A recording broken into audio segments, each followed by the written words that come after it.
Donc, disons, les résultats de notre projet, ce sont des outils pour les producteurs, pour les aider à prendre des décisions, parce que des fois, il y a le risque que les producteurs prennent des décisions à cause des informations qu'ils entendent, et c'est des fois des décisions qu'ils prennent, disons, avec les ventres, sans trop regarder c'est quoi ma situation et qu'est-ce qui pouvait passer si je change de, disons, le management, si j'ai fait du bio ou j'ai fait d'autres techniques.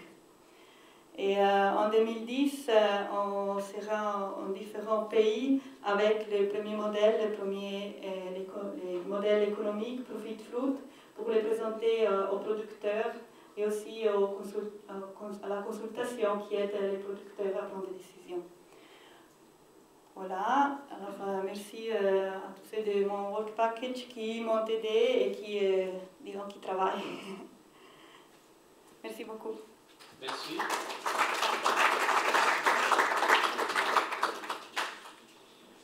Avez-vous des questions? Have you questions? To Esther, but aussi to François. So this model now is workable. It means which one? The Profit Fruit. It's quite finished. Quite. Yeah. There are some little problems. This model is developed in Holland, so they have some little problem, but we saw the end. But now they want to do also some masks for the user, because now it's not so attractive actually. It's with the Excel sheets and stuff, and they want to do a little bit, you know, attractive for growers, so that they are not shocked when they see the model, but they want to work with the model. Okay. Some more questions? No? Okay. Is any growers using well, I suppose that you are in an experimentation time for this model. So did you test in situation, I mean, with growers interested by the model or not? Yes. Yes. This model, yes, and in Switzerland we have also a similar model, an older one, and the growers use it, but it was a little bit too complicated, and this is easier. And they showed the model to growers too in Holland, and they are very interesting to, yes. And do you know what sort of dissemination you forecast for this model? You said in 2010? Yes, so presentation with growers. Just to inform the audience. Yes, in December in Paris, with the model will be present to, I think, organic growers, but maybe. Oui, à Paris, les 8 et 9 décembre, donc l'ITAB et le GRAB organisent les journées techniques fruits et légumes biologiques, journée annuelle.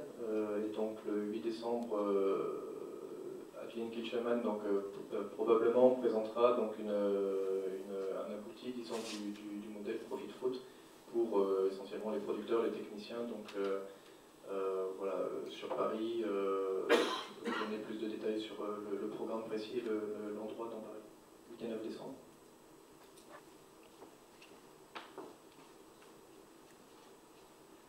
Et pour les autres pays, il n'y a pas de...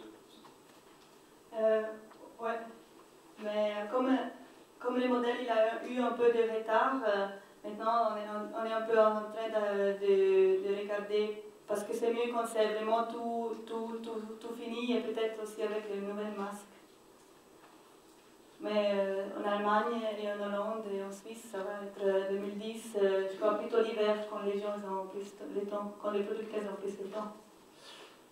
J'aurais aimé savoir, est-ce que vous avez du recul aujourd'hui pour un producteur? Est-ce qu'il faut qu'il passe l'ensemble de son exploitation en mode bio, ou il peut rester polyvalent sur une production fruitière intégrée et avoir une partie bio. Voilà. Est-ce que c'est, il faut être noir ou blanc dans le bio pour un producteur? Et est-ce qu'il y a des retours économiques là-dessus, des observations économiques? Alors, moi, je peux répondre pour la Suisse. Bon, ça n'intéresse à personne, mais en Suisse, c'est ou bio ou pas bio. On ne peut pas faire... Bon, par contre, il y a beaucoup de producteurs qui après donnent une partie de la ferme au père ou au frère, et ils font une partie IP et puis une partie bio, et ils séparent comme ça de façon, disons... mais bon, pour la France, je peux demander peut-être encore François Van Lop, parce que c'est un peu plutôt l'expert.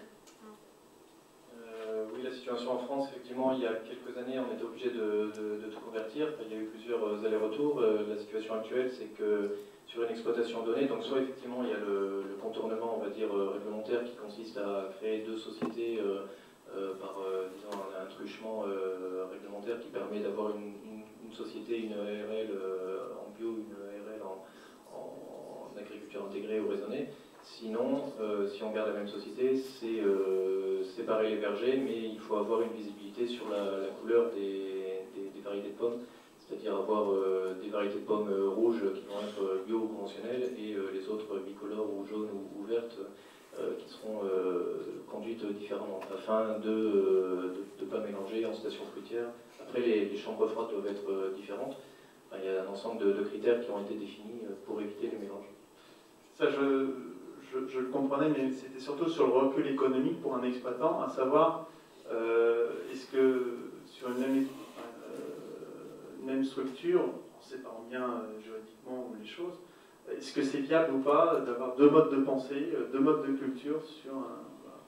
Voilà. Comme disait Esther, effectivement, en bio, c'est assez fluctuant à la fois les prix et la régularité du rendement. Donc, ça me paraît difficile de généraliser selon la taille des deux exploitations, selon l'expérience de l'exploitant sur le bio et sa capacité à prendre en charge les aléas, etc. Je dirais qu'en général, s'ils passent une partie du bio, c'est pour se tester sur leur niveau technique et puis aussi pour dégager une marge plus importante. Après, de dire que sur 3 ans ou 5 ans, avec ce fonctionnement, l'excédent, disons, il est meilleur, je ne sais pas si on peut tirer une conclusion globale.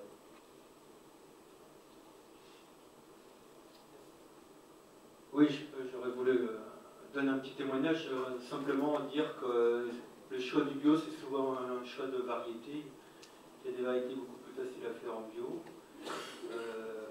Donc, à la limite, on a plus de chances de réussir avec certaines variétés que d'autres. Donc, je pense que passer une partie en bio, c'est le bon choix, c'est de ne pas se tromper de variété pour le faire.